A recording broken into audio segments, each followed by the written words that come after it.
Health officials expect that a vaccination campaign against influenza A H1N1 to be held next month will be effective after media personnel throughout the country learned about the virus and its control and prevention.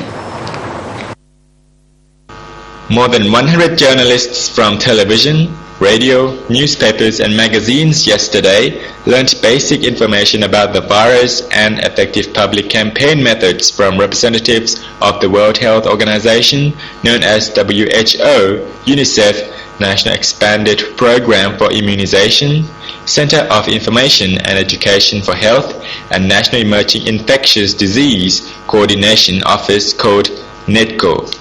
Health officials also informed media representatives of the benefits of using vaccines to protect three target groups: medical staff, pregnant women, and people suffering from chronic diseases, adding that vaccinations are free for people in each of the target groups and the vaccine has been approved by the WHO.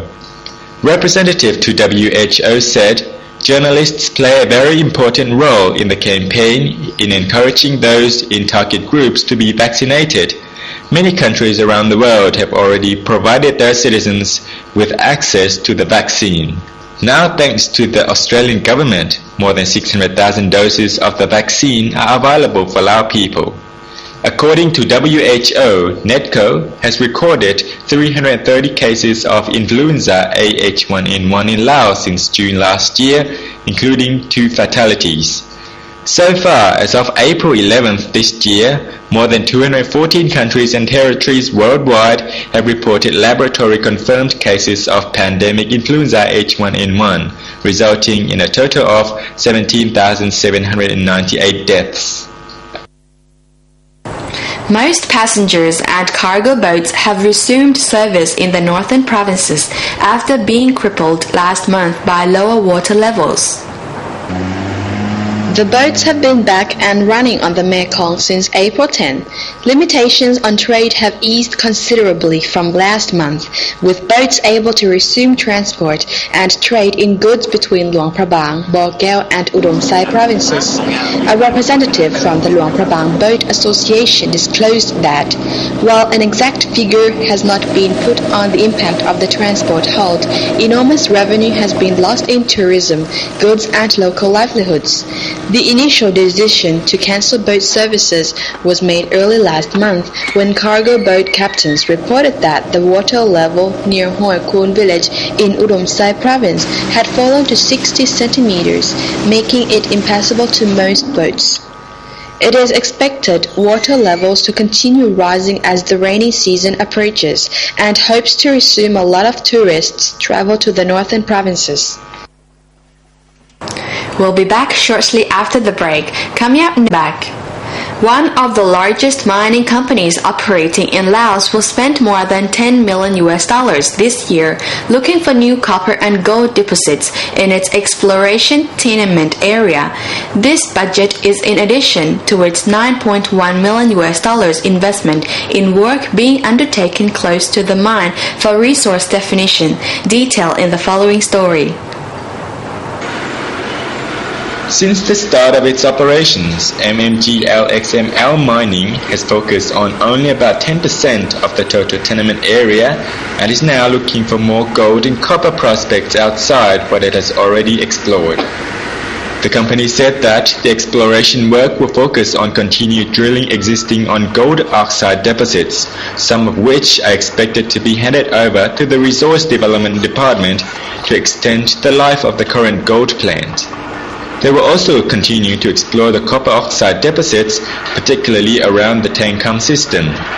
Some of the additional funds will also be dedicated to exploring for new primary gold and copper targets.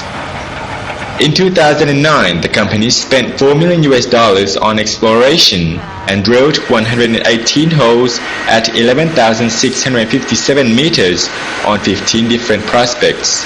The exploration department currently has 6 drill rigs operating. With a healthy budget in 2010, the company is trying to determine whether Sepon has the potential for large copper and gold deposits. They will also ascertain whether there is the potential for porphyry or skarn-type deposits with intrusive centers which have already been mapped at Padan, Kaban and Tengkam. According to the exploration manager of MMG, James Patterson, exploration aims to find the larger, deeper source rocks for all of this surface copper. In addition to oxide gold and copper, the company plans to continue looking for more primary gold mineralization, with 4 million ounces of primary gold needed before a decision to invest in the construction of a different type of gold plant is made. The company now has a resource of more than 2 million ounces of primary gold. It is said that MMG's rapidly expanding operation has led it to become the largest single tax generator for the government, delivering more than 487.2 billion kip or singly over $57 million in 2009. The government also received a special dividend of $2 million last year from holding a 10% share in the company. The company has also delivered direct and indirect benefits to the local community in Bilabuli district of Savanakhet province where the mine operates.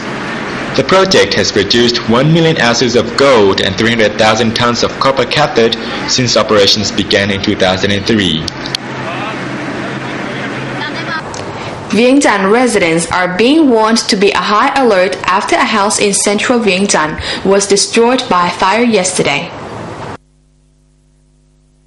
It is the second major blaze in the capital in just over a week, after the Ta Luang market also burnt down last weekend, and fire officials said hot, dry weather means there is the constant risk of more fires.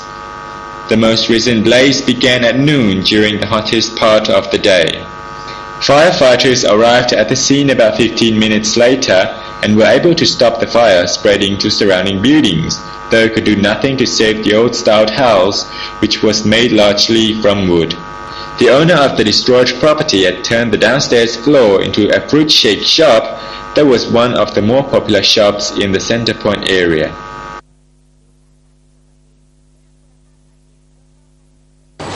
Before we conclude, Australian Development Scholarships or ADS and Australian Leadership Awards, known as ALA, are now open for applications. For those who are interested in study in Australia, please apply now for TAFE Bachelor's and Master's Awards. Application for ADS close on Friday 7th May and applications for ALA close on Wednesday 30th June.